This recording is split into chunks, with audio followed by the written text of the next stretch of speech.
नमस्कार, आप देख रहे हैं एबीपी न्यूज और मैं हूं जगविंदर पटियाल।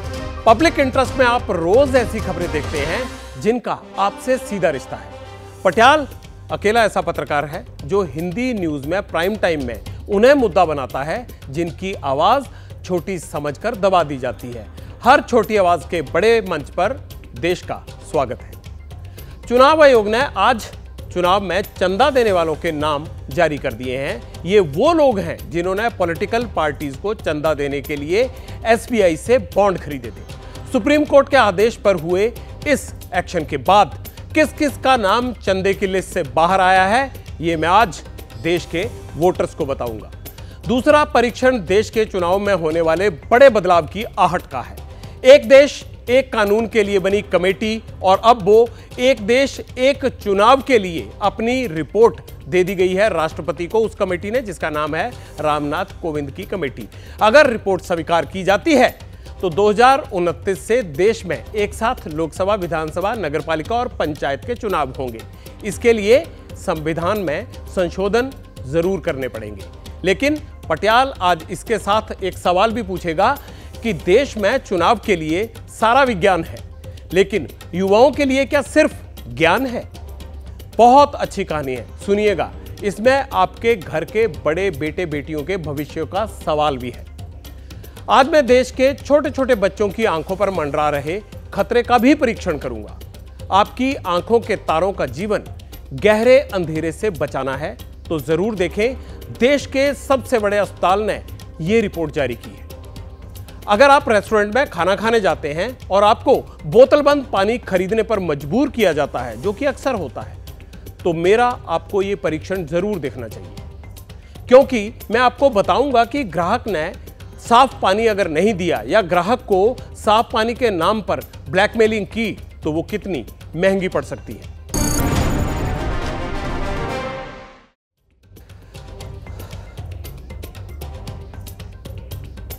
दो 2024 लोकसभा चुनाव के लिए देश की सबसे बड़ी खबर इस वक्त हम आपको बताने जा रहे हैं। चुनाव आयोग ने उन लोगों के नाम देश के सामने रख दिए हैं जिन्होंने स्टेट बैंक ऑफ इंडिया के चुनावी बॉन्ड खरीदने पर राजनीतिक दलों को चंदा दिया था। आगे की जानकारी दूं उससे पहले पब्लिक इंटरेस्ट में कुछ बड़ी बातें सुन लीजिए आप। इस लिस्ट में 2019 से 2024 के बीच चंदा देने वालों के नाम हैं। रिपोर्ट के 337 पन्नों में डोनर्स का नाम लिखा है। हर डोनर के सामने उसके चंदे की रकम लिखी गई है, यानी उसने कितना चंदा दिया। चंदा देने वाले की तारीख भी लिखी गई है, किस तारीख को चंदा दिया गया। चंदा पाने वाले राजनीतिक दलों की लिस्ट 426 पन्नों की है। यह वो लिस्ट है जिसके बारे में हर वोटर और सुप्रीम कोर्ट जानना चाहता है, लेकिन इससे यह पता नहीं चलेगा अभी कि किस डोनर ने किस राजनीतिक दल को कितना चंदा दिया। पटियाल इससे पहले भी आपको पब्लिक इंटरेस्ट में यह बता चुका है कि सुप्रीम कोर्ट के कहने पर स्टेट बैंक ऑफ इंडिया ने यह जानकारी केंद्रीय चुनाव आयोग को दी है। चुनाव आयोग के लिए आदेश था कि वो इसे 15 मार्च तक, यानी 15 मार्च 2024 तक इसे अपनी वेबसाइट पर अपलोड करें। चुनाव आयोग ने समय से एक दिन पहले ही अपना काम पूरा कर दिया है। कल एसबीआई ने यह जानकारी चुनाव आयोग को दे दी थी। अब मैं आपको लिस्ट में कुछ बड़े डोनर्स का नाम बताता हूं जिसमें आपकी भी दिलचस्पी होगी कि पता चल जाए आखिरकार किसने बड़े तौर पर चुनावी चंदा दिया। आईटीसी लिमिटेड, पहला नाम यह है। वेदांता लिमिटेड, एसएल माइनिंग, लक्ष्मी निवास मित्तल, ये सारे ग्रुप्स हैं वो। DLF group, Bharti limited, JK cements, Apollo tyres, Sun Pharma, Grasim industry, Jindal group, Future Gaming, ये वो सब नाम हैं जिनका चंदा लिस्ट में नाम शुमार है, शामिल है। ये तो कुछ नाम हैं, लेकिन मैं फिर दोहरा रहा हूं कि इस लिस्ट में से यह पता नहीं चल पाएगा कि किस डोनर ने किस पार्टी को कितना चंदा दिया। ये पूरी जानकारी देने के लिए मेरे सहयोगी अंकित गुप्ता मेरे साथ जुड़ रहे हैं। अंकित, ये कल तक तो लग रहा था कि 30 तारीख तक खिंच जाएगा ये पूरा मामला, लेकिन अब ये अचानक जानकारी आ गई है। और क्या जानकारी है जितनी हमने आपको बताई, इससे ज्यादा क्या क्या डिटेल्स आपको पता चल पाई है इस पूरे मसले में?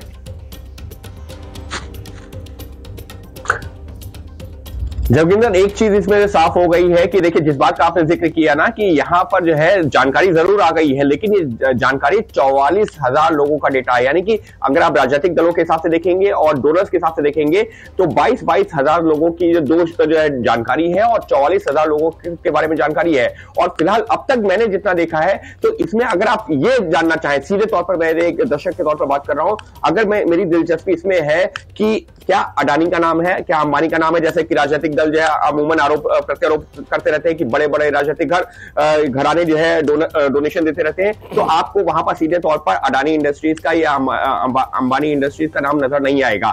मुमकिन है कि उन्होंने अपनी सब्सिडरीज जो इंडस्ट्रीज है उनके थ्रू जो है यहां पर चंदा गया हो, पहली चीज। दूसरी चीज, यहां पर महत्वपूर्ण क्या हो गया, यहां पर महत्वपूर्ण यह भी हो गया है कि अगर आप मुझसे पूछे कि बीजेपी को जो है पिरामल से कितना पैसा मिला है, तो मेरे लिए इस वक्त अभी, क्योंकि थोड़ी देर पहले लिस्ट आई है, वो डेटा भी कंपाइल करना मुश्किल है कि पिरामल इंडस्ट्री से अगर पैसा मिला है या ग्रेसिम से पैसा मिला है तो कितना मिला है। क्यों? उसकी वजह क्या? उसकी वजह यह है कि ये जो डाटा है ये 15 अप्रैल 2019 से लेकर के 24 जनवरी 2024 तक का है, और ऐसे में हर दिन का डेटा दिया गया है। क्या ये पैसा कितना गया किस पार्टी को, ये कब तक पता चल जाएगा?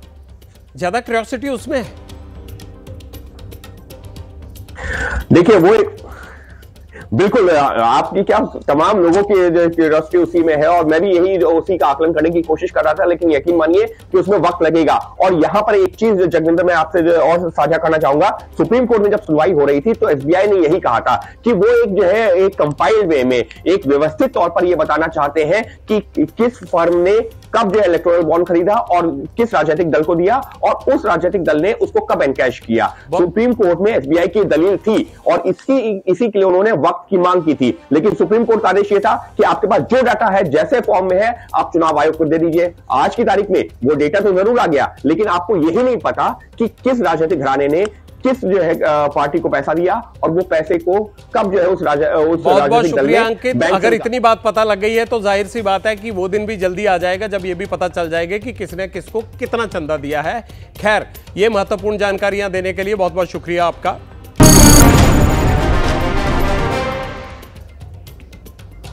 आज पब्लिक इंटरेस्ट में एक और बहुत बड़ी खबर आई है। दिन भर इस खबर की खूब चर्चा भी रही। एक देश एक चुनाव, यह प्रपोजल रेडी हो गया है। अगर सब कुछ ठीक रहा तो साल 2029 में देश में एक साथ सारे चुनाव हो जाएंगे। लेकिन क्या देश में चुनाव ही सबसे बड़ा मुद्दा है? क्या राजनीतिक दलों को सिर्फ चुनाव की ही चिंता होनी चाहिए या कुछ और भी मसले हैं? देश में 22 करोड़ से ज्यादा युवा हैं। राजनीतिक दलों का फोकस इस वोट बैंक पर हमेशा रहता है। युवाओं को ही राजनीतिक दल चुनाव जीतने में तुरुप का इक्का भी मानते हैं। लेकिन आज युवा विकास के नक्शे पर कहां खड़ा है? चुनाव पर फ्यूचर जो है वो सेट करने के लिए क्या दिया जा रहा है युवा को? युवाओं का होगा क्या अब? क्या राजनीति में युवाओं के लिए खाली ज्ञान है और चुनाव के लिए पूरा विज्ञान? आज पटियाल पब्लिक पार्टियों और पॉलिटिकल पार्टियों से ये डबल स्टैंडर्ड का परीक्षण करेगा। परीक्षण की पूरी एबीसीडी समझाने के लिए अब मैं आपको कुछ तस्वीरें दिखाता हूं, जरा गौर कीजिए। पहली तस्वीर 4 युवाओं के काले भविष्य की है। यहां एक बात कॉमन है, पीड़ित भी युवा है और आरोपी भी युवा है। दिल्ली में कैंसर की नकली दवा का रैकेट पकड़ा गया। आरोपी देश के महान संस्थान IIT BHU में पढ़ा हुआ था। युवक वहीं पढ़ा और निकला क्या? दवा नकली सप्लाई करने का आरोपी। दावा यह है कि बेरोजगार था इसलिए इस गंदे धंधे में उतर गया। युवाओं के भविष्य पर काल पोती दूसरी तस्वीर गुरुग्राम के मानेसर की है। याद है, यूपी पुलिस का पेपर लीक हुआ था। यह पेपर मानेसर के निजी रिसोर्ट में सॉल्व किया गया था। 1000 छात्रों को आंसर शीट वहीं बांटी गई थी। 7-7 लाख रुपए हर छात्र से लिए गए थे, लेकिन चोरी पकड़ी गई।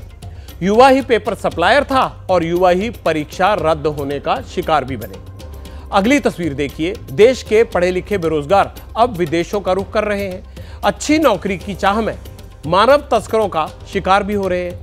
याद है ना, रूसी सेना में हेल्पर के लिए कुछ युवा रूस भेज दिए गए थे, वहां उन्हें युद्ध में झोंक दिया गया। सीबीआई ने केस की जड़ें खंगाली। मानव तस्करी के आरोप किस पर लगे? एक कॉर्पोरेटर अनीता मुकुट के बेटे सोयूष पर लगे हैं। यह मध्य प्रदेश का मामला है। किसान आंदोलन के अंगारे दिल्ली की दहलीज तक पहुंच गए हैं। 5,000 से ज्यादा किसान एमएसपी की लड़ाई लड़ने के लिए अब दिल्ली में डेरा डाल चुके हैं। आंदोलन में एक युवा किसान की मृत्यु भी हो गई थी। 21 फरवरी को आंदोलन के दौरान 22 साल का शुभकरण अपनी जान गंवा बैठा था। पटियाल बदलाव का विरोधी नहीं है। नई चीजों का स्वागत होना चाहिए, लेकिन बदलाव जिंदगी में दिखना चाहिए, केवल चुनावी जीत के लिए नहीं होना चाहिए।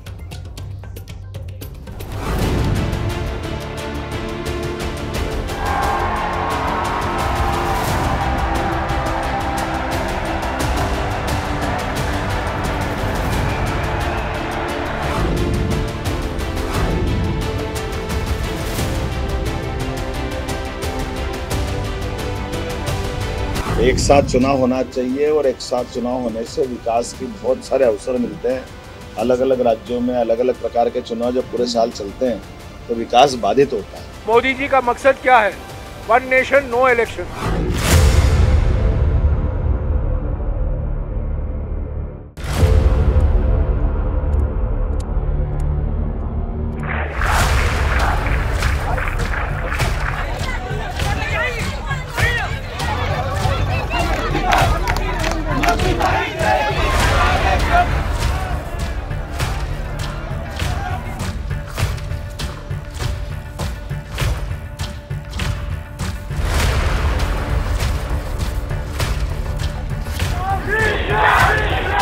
एजुकेशन सिस्टम ऐसा हो गया है कि आपके मार्क्स मैटर भी नहीं करते, आपको चिट्स मिलती हैं। इतनी मेहनत करते हैं, उसके बाद एग्जाम चीटिंग की वजह से कैंसिल हो जाते हैं, और जो पकड़े जा रहे हैं, जो भी हो रहा है, उनके साथ होना जरूरी है। 1000 छात्रों को गुरुग्राम के इस माने से रिजोर्ट में लाया गया। इसी ग्राउंड के अंदर लाइनें बनाकर वो छात्र जो थे वो बैठे नजर आए और उन छात्रों को एक एक कर जो है आंसर शीट जो है बांट दी गई।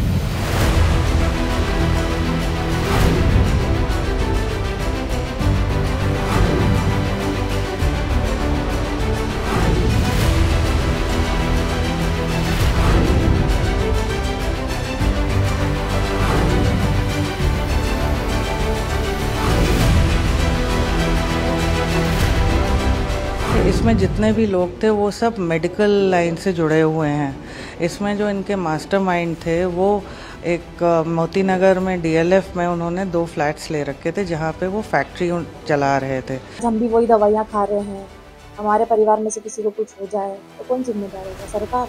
वो हमारी ज़िंदगी से खेलते हैं। अगर हम नकली दवाई खा लेंगे तो हमारे लिए मौत है, तो हमारे बच्चों का क्या होगा?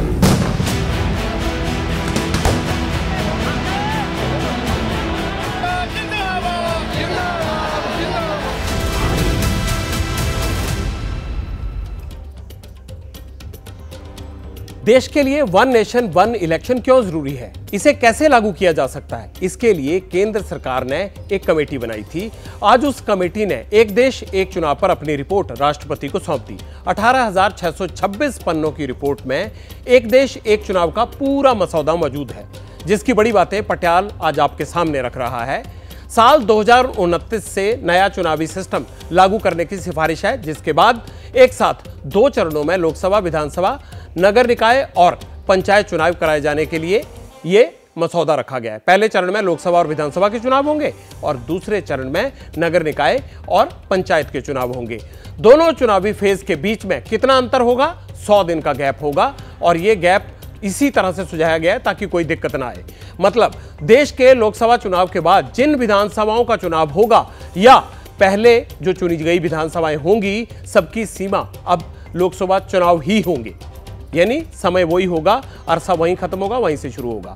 अगर किसी कारण से विधानसभा या लोकसभा समय से पहले भंग होती है तो चुनाव बाकी बचे समय के लिए होगा, दोबारा 5 साल के लिए नहीं होगा। ये बात आप ध्यान रखें। लेकिन क्या दुनिया के सबसे बड़े लोकतंत्र में पूरी चुनावी प्रक्रिया को बदल देना इतना आसान होगा?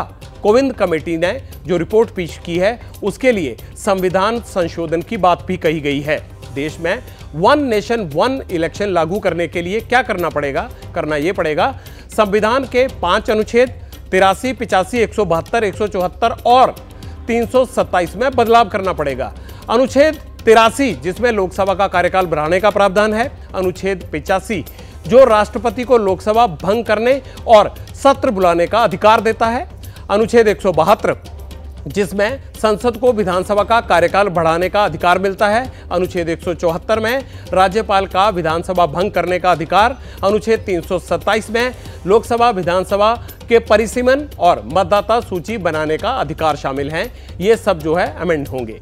डेमोक्रेटिक सिस्टम में मेकओवर का मेगा प्रोजेक्ट है ये, लेकिन इसे जमीन पर उतारने के लिए क्या करना होगा, ये आप देश के संविधान को समझने वाले एक्सपर्ट से समझिए। हमने उनसे बात की है। संविधान का अमेंडमेंट करना पड़ेगा, तो वो अमेंडमेंट करने के लिए उनको पार्लियामेंट में 2/3 का मेजॉरिटी ले आना पड़ेगा। उसके बाद जो भी स्टेट्स हैं उनके आधा स्टेट्स के लेजिस्लेचर्स का भी एसेंट चाहिए, जिसके बाद कॉन्स्टिट्यूशन अमेंड हो सकता है ये करने के लिए। लेकिन ये बहुत ही लंबा प्रोसेस है, जिसके लिए शायद हमें पता नहीं कि वो एक्सेप्ट करेंगे स्टेट्स, या पार्लियामेंट में भी ये कॉन्स्टिट्यूशन अमेंडमेंट पास हो सकता है, मालूम नहीं। हम तो बहुत प्रीमेच्योर पहले स्टेज पे है अभी, जहाँ हमें पता नहीं कि ये बहुत प्रैक्टिकल वाला चीज़ है या लीगली भी थोड़ा इनकॉन्ग्रुएंसी की पॉसिबिलिटी है। पॉलिटिकल पार्टियों ने चुनाव के लिए पूरा विज्ञान तो झोंक दिया, लेकिन अगर देश में एक साथ चुनाव होंगे तो इससे क्या नफा क्या नुकसान होगा, आपकी जिंदगी कितनी बदलेगी, देश के सामाजिक और आर्थिक ढांचे पर नए कानून का कितना इंपैक्ट होगा। पटियाल ने इसका भी परीक्षण किया। इसके लिए मैंने कुछ आंकड़े जुटाए हैं, आप गौर कीजिएगा जरा इन पर। 1952 से लेकर 2023 तक औसत हर साल 6 चुनाव हुए। अगर इनमें लोकल चुनाव यानी नगर निकाय और पंचायत चुनाव को जोड़ दिया जाए तो संख्या और बढ़ जाएगी, जिसका असर देश की जीडीपी पर पड़ता है। अगर आप एक साथ चुनाव हुए तो देश की जीडीपी 1.5% बढ़ जाएगी, यानी फायदा होगा इसका जीडीपी के मामले में। इसका मतलब यह हुआ कि देश के इकोनॉमी में 4.5 लाख करोड़ रुपए का इजाफा होगा। बार बार चुनाव होने से देश की आर्थिक व्यवस्था में अस्थिरता आती है। इससे विदेशी निवेश पर भी सीधा असर पड़ता है। अगर एक साथ चुनाव हुए तो विदेशी निवेश में भी वृद्धि होगी, इजाफा होगा। बार बार चुनाव की चक्की में पिसने से देश की आर्थिक सेहत कितनी बिगड़ती है, ये मैंने आपको दिखा दिया। बार बार चुनाव होने वाले से समाज पर क्या फर्क पड़ता है इन चुनावों का, ये भी अब आपको समझाता हूं।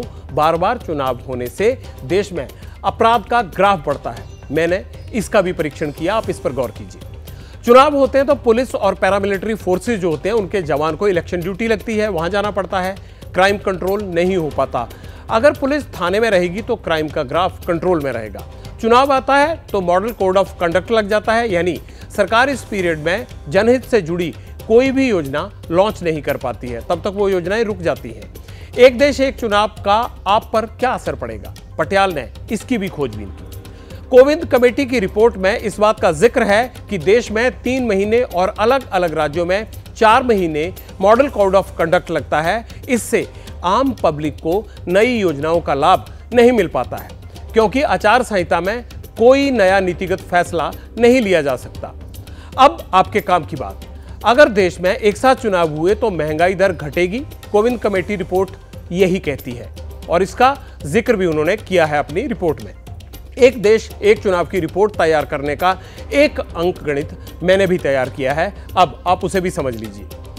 देश की 83% जनता एक साथ चुनाव कराने के पक्ष में है। ये मेरा नहीं, कोविंद कमेटी की रिपोर्ट का दावा है।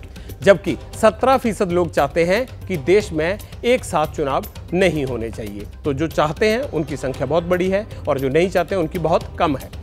कोविंद कमेटी की रिपोर्ट में 83% लोगों का जवाब हाँ में है। क्या वाकई ही देश की जनता देश में एक साथ चुनाव चाहती है? मैंने भी पब्लिक का ओपिनियन लिया, देश की जनता क्या कहती है, आप सुन लीजिए। देश एक चुनाव हो तो उससे क्या खर्चा कम होगा और जनता को लाभ होना चाहिए। बच्चे पढ़ाई लिखाई का, जो हमारे छोटे छोटे बच्चे स्कूलों में जाते हैं उनकी पढ़ाई पे असर पड़ता है, बहुत खर्चे भी आते हैं। आचार संहिता के कारण भी कई बार लोगों के काम अटक जाते हैं। तो ऐसे में अगर ये 1 नेशन 1 इलेक्शन का फॉर्मूला लागू होता है तो इससे निश्चित रूप से पूरे 5 साल तक सरकार को भी काम करने का मौका मिलेगा।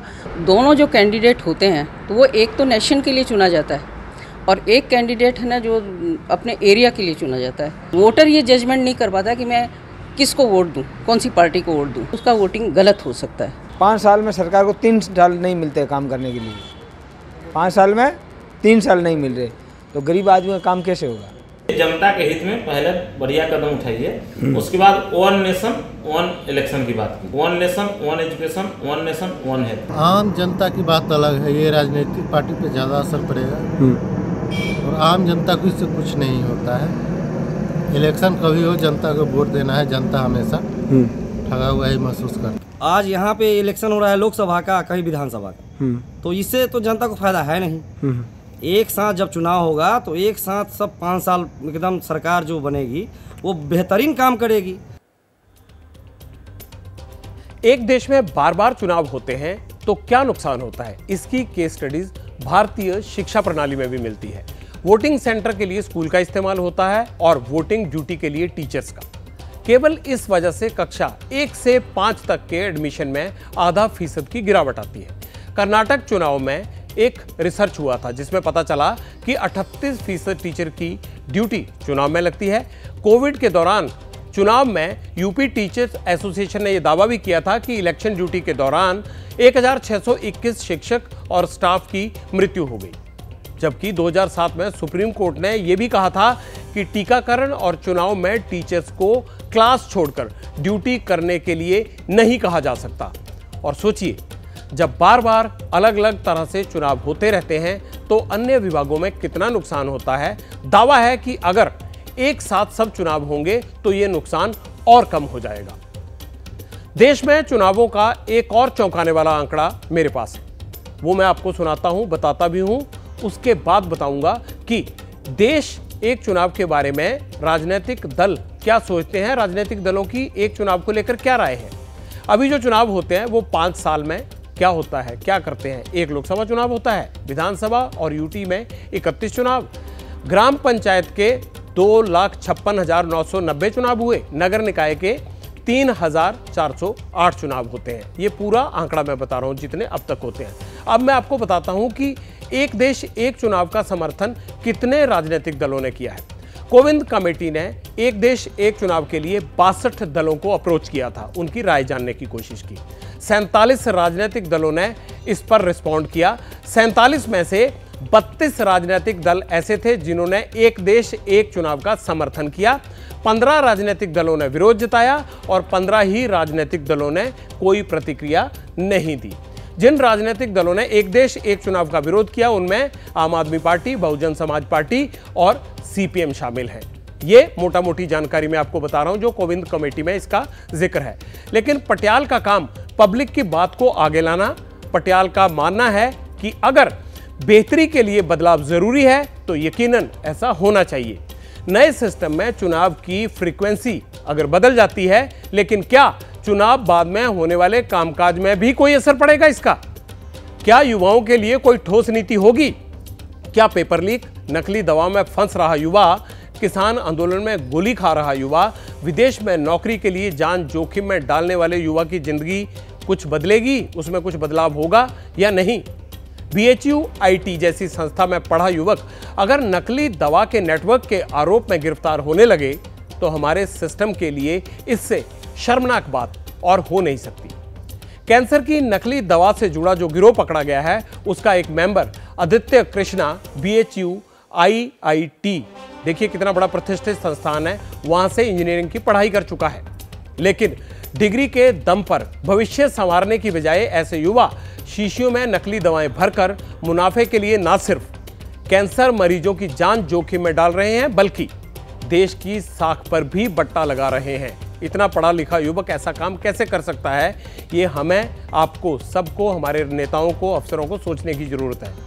नुकसान भारत के मेडिकल टूरिज्म इंडस्ट्री को भी लगता है, क्योंकि इलाज के लिए भारत आने वाले मरीजों को नकली दवा बेच दी जाती है, जबकि मेडिकल टूरिज्म के लिए विदेशों से यहाँ ना जाने कितने यहाँ हर साल जो है वो मरीज आते हैं। 2020 में 1,83,000 विदेशी मेडिकल ट्रीटमेंट के लिए भारत आए। देखिए कितना बड़ा आंकड़ा है और ये बढ़ता जाएगा। 2021 में 3 लाख, 2022 में 4,75,000 और पिछले साल 5 लाख से भी ज़्यादा लोग भारत में मेडिकल ट्रीटमेंट के लिए आए। लेकिन नकली दवा के अवैध धंधे के लिए यही मेडिकल टूरिज्म आसानी से बर्बाद होने लगता है, क्योंकि यही लोग उन नकली दवाओं का शिकार भी बनते हैं। पिछले एक दशक में मेडिकल टूरिज्म से भारत को करीब $7.4 बिलियन यानी 61,301 करोड़ रुपए की आय हुई है। कितना बड़ा आंकड़ा है ये देखिए। इसको अब जो है किसी तरह से ठेस या इस पर भी आंच आती है ना। अगले 10 सालों में इस आय के करीब $43.5 बिलियन यानी 3,60,000 करोड़ रुपए तक बढ़ने की संभावना है। मेडिकल सेक्टर बहुत बड़ा है भारत में, इसलिए ये नकली दवाओं का चलन हमें रोकना होगा। नकली दवाओं के अवैध कारोबारी देश की इसी कमाई पर डाका डाल रहे हैं और मरीजों का भरोसा तोड़कर मुनाफा कमाने के लिए ये देशव्यापी सिंडिकेट मेडिकल टूरिज्म में भारत की साख को जबरदस्त बट्टा लगा रहा है। चुनाव की चिंता अच्छी बात है, लेकिन देश के चुनाव में युवाओं के भविष्यों के मुद्दों को नजरअंदाज करना भी अच्छा नहीं है। ऐसे में एक चुनाव के चक्कर में युवाओं के असली मुद्दे कहीं पीछे न छूट जाए, ये बहुत बड़ी चिंता है। अच्छी नौकरी मिल जाए, इसके लिए युवा दिन रात पढ़ाई करते हैं, लेकिन इम्तिहान से पहले पेपर लीक हो जाता है। मैं यूपी पुलिस के पेपर लीक की बात कर रहा हूं। इसमें एक बड़ा डेवलपमेंट हुआ है। यूपी एसटीएफ ने गुरुग्राम के मानेसर में एक रिजॉर्ट पर रेड किया। ये वही रिजॉर्ट है जहां 16 फरवरी को 1000 छात्रों को आंसर शीट बांटी गई थी। कैसे पेपर सॉल्व करना था, सवालों के जवाब रटवाए गए थे। ये रिजॉर्ट कैसे पकड़ में आया और युवाओं को कितने का चूना लगा, ग्राउंड जीरो से हमारे संवाददाता मोहित कुमार की ये रिपोर्ट देखेंगे आप तो सब समझ आ जाएगा। इसी ग्राउंड के अंदर लाइनें बनाकर वो छात्र जो थे वो बैठे नजर आए और उन छात्रों को एक एक कर जो है आंसर शीट जो है बांट दी गई। और आंसर शीट देने का जो उन्होंने कंडीशन रखी थी वो ये रखी थी कि 7 लाख रुपए देने होंगे और जो बच्चे 7 लाख रुपए नहीं दे पाएंगे उन छात्रों को अपने ओरिजिनल डॉक्यूमेंट जमा करने होंगे। इन्हीं पेड़ों से ये पुष्टि हो पाई थी कि ये नेचर वैली रिजोर्ट है जहां पर 1000 छात्रों को 2 शिफ्टों के अंदर लाया गया। यानी बताया जा रहा है कि 16 तारीख को यानी 16 फरवरी को एक गौरव चौधरी नाम का युवक जो था उनको 10 से 12 बसों में भर करके यहाँ लेकर के आया और 400 छात्र पहले से ही उनका इंतजार कर रहे थे। कुल मिलाकर 1000 के आसपास जो छात्र थे उनको यहाँ पर लाया गया और लाने के बाद उनके सामने आंसर शीट रख दी गई। तकरीबन 10 से 12 घंटे तक उनको आंसर शीट को जो है रटवाया गया, जिससे कि जब वो एग्जाम देने जाएं तो दिए गए जो 4 ऑप्शंस होते हैं क्वेश्चंस के, उनमें से एक ऑप्शन वो पहचान सके और उसको क्लिक कर सके और वो भर्ती यूपी पुलिस में भर्ती हो सके। भर्ती यूपी पुलिस की और पर्चा कहां पर हुआ? हरियाणा के मानेसर में। गजब की बात है। ऐसे के सवाल पूछते हैं, चुनाव पर जितना विज्ञान लग रहा है क्या उतना ध्यान युवाओं पर नहीं देना चाहिए?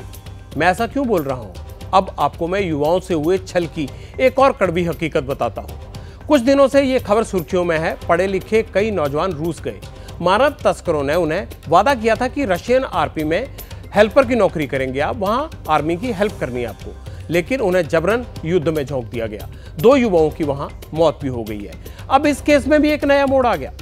तार मध्य प्रदेश के धार से जुड़ गए हैं। यहां RAS ओवरसीज कंपनी सर्विसेज नाम की कंपनी थी जिसका मालिक सुयश मुकुट है।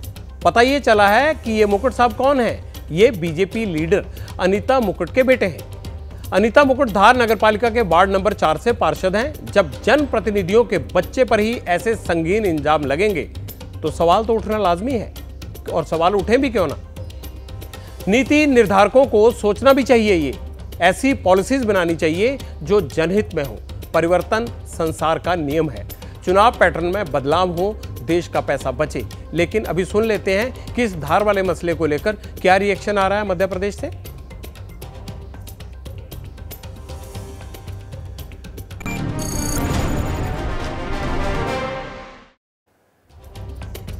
कहा यह जा रहा है कि यह आरोप सरासर गलत है। इस तरह की बातें आ रही थी, लेकिन हमें इन बातों को कतई हल्के में नहीं लेना है। पटियाल का मानना है कि युवाओं और आम पब्लिक के मुद्दे चुनावी शोर में दफन नहीं होने चाहिए। इन पर गौर करनी चाहिए, सजा मिलनी चाहिए और इन मुद्दों का युवाओं के भविष्य के लिए तुरंत रुकना बहुत जरूरी है।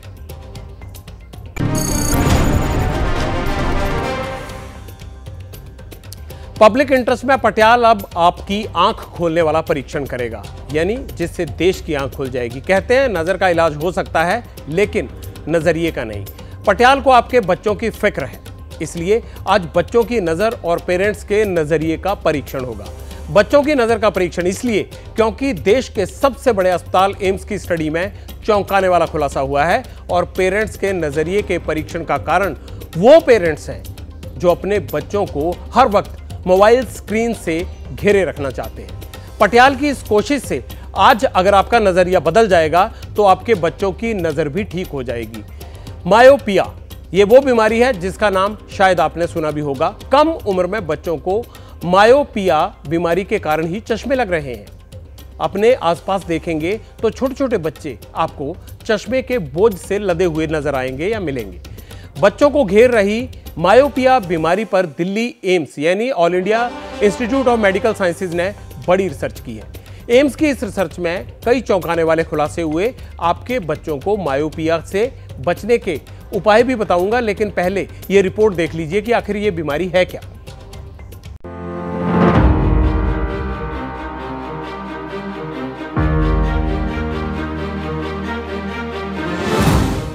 अगर आपका बच्चा दिन रात मोबाइल फोन में लगा रहता है तो सावधान हो जाइए, क्योंकि मोबाइल की यही लत उसे मायोपिया का शिकार बना सकती है।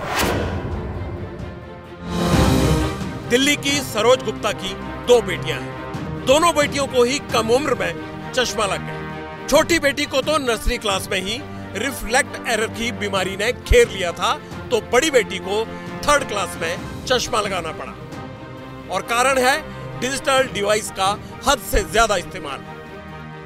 टीचर तो यही कहती है कि देखो आप जो है बच्चों को मोबाइल मत दीजिए, आप खुद पढ़ाइए, और जो है ट्यूशन में भी मना कर देती हैं। लेकिन क्या है, इसके बिना पॉसिबल ही नहीं है, क्योंकि आधे से ज्यादा पढ़ाई तो आजकल टैब पे होती है। पढ़ाई से लेकर गेम तक हर काम के लिए बच्चे मोबाइल और टैबलेट का इस्तेमाल कर रहे हैं। बच्चों की आदतें बदल गई हैं। अगर मोबाइल पास में हो तो बच्चे खाना तक नहीं खाते हैं। मोबाइल की लत आपके बच्चों की आंखों पर डाल रही है ऐसा असर कि बच्चे कम उम्र में ही हो रहे हैं मायोपिया का शिकार। पिछले 10 सालों में डिजिटल डिवाइस से आपके बच्चों की नजर बहुत कमजोर हो गई है। अब इसका कारण आपको बताता हूं। एम्स ने 10,000 बच्चों पर स्टडी की है। यह स्टडी करीब 3 साल तक अलग अलग स्कूलों में की गई। स्टडी में रिफ्लेक्ट एरर यानी मायोपिया बीमारी के कारण पता लगाने की कोशिशें की गई। आखिर ऐसा हो क्यों रहा है? स्टडी में पता चला कि जो बच्चे ज्यादा मोबाइल, लैपटॉप या टैबलेट पर काम करते हैं या उनका इस्तेमाल करते हैं, उन बच्चों को कम उम्र में ही चश्मा लग रहा है। डिजिटल डिवाइस की लत के चलते बच्चों के व्यवहार में भी बदलाव देखा गया। कई बार लोगों को लगता है कि खान-पान की कमी के चलते बच्चों की आंखें कमजोर होती हैं, लेकिन ऐसा नहीं है। मायोपिया का सबसे बड़ा कारण कम फिजिकल एक्टिविटी और ज्यादा स्क्रीन टाइम है। ग्रामीण इलाकों में भी कुछ सालों से मायोपिया केस करीब डबल हो गए हैं। इस पर भी एम्स ने स्टडी की है और स्टडी में यह पता चला कि स्कूलों में बच्चों में 2 ग्रुप का चयन करके इसकी पड़ताल की जाए। इन्होंने क्या किया? एम्स ने क्या किया? पहले ग्रुप के करिकुलम में कोई बदलाव नहीं किया, लेकिन दूसरे ग्रुप के बच्चों को मोबाइल स्क्रीन से दूर करके फिजिकल एक्टिविटी से जोड़ा। नतीजा क्या निकला? एम्स को पता ये चला कि दूसरे ग्रुप के बच्चों को चश्मे कम लगे, यानी जो फिजिकल एक्टिविटी में इन्वॉल्व थे। साल 2001 में मायोपिया के केस जहां 7.5% थे, तो 2010 से लेकर 2013 में ये केस बढ़कर 13.5% हो गए। साल 2023 तक मायोपिया केस में 20% का उछाल देखा गया। कोविड के बाद बच्चों को चश्मा ज्यादा लग रहा है, यह भी स्टडी में सामने आया। पहले जहां 10 से 12 साल की उम्र के बच्चों को चश्मा लगता था, वहीं अब 5-6 साल की उम्र के बच्चों को भी चश्मा लगने लगा है। यह भी स्टडी में साबित हो गया है। समस्या तो आपके सामने है, आपने देख भी ली। इसका समाधान का भी वादा पटियाल आपसे कर रहा है। तो अब एम्स के आरपी सेंटर के डॉक्टर रोहित सक्सेना को सुनिए। बच्चों की आंखों को मायोपिया से बचाने के समाधान आपको उनकी बात सुनने के बाद हर हाल में मिल जाएंगे। बहुत बेसिक टिप्स बताना चाहता हूं। एक तो बाहर खेलना, हम पहले भी बोल चुके हैं। बच्चों को बाहर कम से कम 1.5 से 2 घंटे समय बिताना चाहिए। फोन सिर्फ बात करने के लिए है। जो बढ़ते बच्चे हैं, जिनको चश्मे का रिस्क है, जिनके पेरेंट्स को मायोपिया है, उनके लिए तो ये बहुत ही ज़रूरी है कि फ़ोन सिर्फ बात करने के लिए यूज़ करें। एजुकेशन क्लासेस, कोई कोर्स करना है, कुछ करना है, उसके लिए आप डेस्कटॉप या लैपटॉप का प्रयोग करें। एंटरटेनमेंट के लिए अगर आप देख रहे हैं तो आप फ़ोन या लैपटॉप भी नहीं, आप टीवी पे देखिए। आप अपना डेस्कटॉप या लैपटॉप टेबल चेयर पे ही करें। बेड पे लेट के पढ़ना, टैब देखना, फ़ोन देखना, ये सब बहुत नुकसानदायी है। जो रूम की इल्यूमिनेशन है, जो उजाला है कमरे में, वो अच्छा होना चाहिए। अंधेरे में कम रोशनी में आप ना काम करें, उससे आंखों पे बहुत स्ट्रेन पड़ता है। कई बार आपको लंबे समय तक काम करना है, कई समय आप कंटिन्यूसली कर रहे हैं, पर हर आधे घंटे के बाद करीब 5 मिनट का आप ब्रेक लें, आंखों को रेस्ट दें, फिर वापस आके आप कंटिन्यू कर सकते हैं। किसी समय भी 2 से 3 घंटे से ज़्यादा बच्चों को कंटिन्यूसली नहीं करना, ब्रेक्स के साथ भी। एक और आंकड़ा आपको बताता हूं। क्या आपको पता है कि साल 2050 तक दुनिया की 50% आबादी मायोपिया की चपेट में आ जाएगी? भारत में 18 साल तक के बच्चों की जनसंख्या करीब 43 करोड़ है। इसमें 3 करोड़ 20 लाख मायोपिया से ग्रस्त हैं और इनकी उम्र 5 से 15 साल के बीच में है, यानी कम उम्र के हैं ये।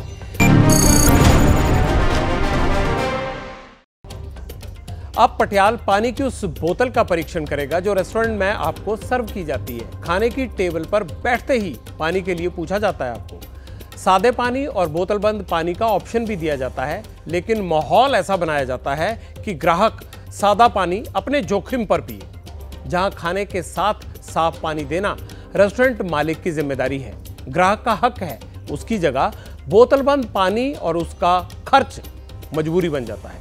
पटियाल का परीक्षण इस मजबूरी का अंत कर देगा। बस आप ध्यान से ये खबर देखते जाइए और सुनते जाइए। हरियाणा के नारनौल में एक रेस्टोरेंट ने खाने के साथ बोतल बंद पानी लेने के लिए ग्राहक को मजबूर किया। ग्राहक ने कंज्यूमर कोर्ट में इसकी शिकायत कर दी। कोर्ट ने रेस्टोरेंट पर 60,000 रुपए का जुर्माना लगा दिया। इसमें 40,000 रुपए हर्जाना है और 20,000 रुपए इस मुकदमे की जो फीस थी उसको लड़ने के लिए आई उसका खर्च है।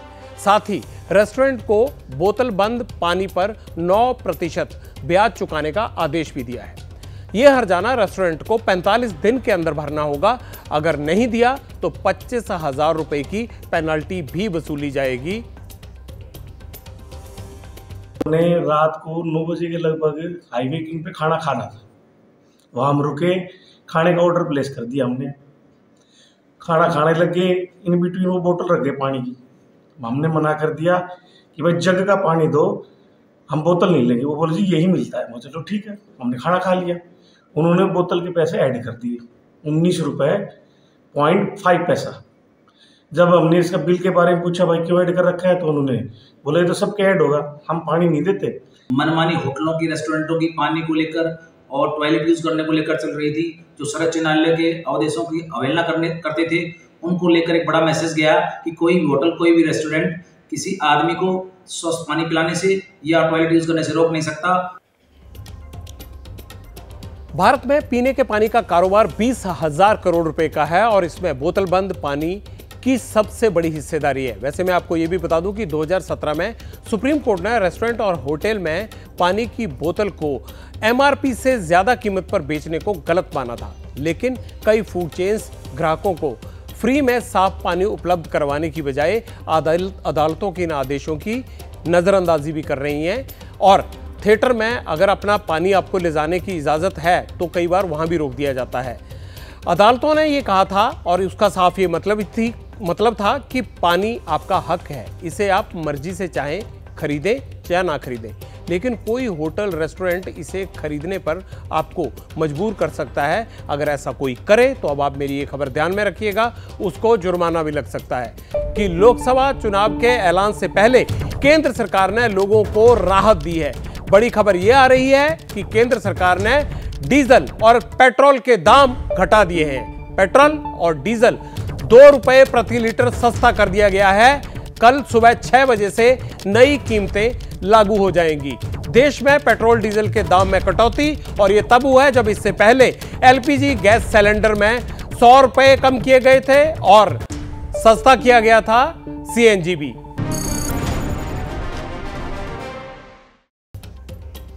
अब आपके कमेंट्स देख लेते हैं जो आपने पिछले शो पर हमें भेजे हैं। अर्जुन सिंह यादव लिखते हैं, जैसा आपने DTC बस वालों की पेंशन के लिए आवाज़ उठाई थी, आपसे मेरी रिक्वेस्ट है कि यूपी गवर्नमेंट के परिवार वालों और रोडवेज कर्मचारियों के लिए भी वैसे ही आवाज़ उठाइए, क्योंकि उनको हर महीने 1800 रुपये मिलते हैं। आपकी आवाज़ उठा दी गई यहीं पर।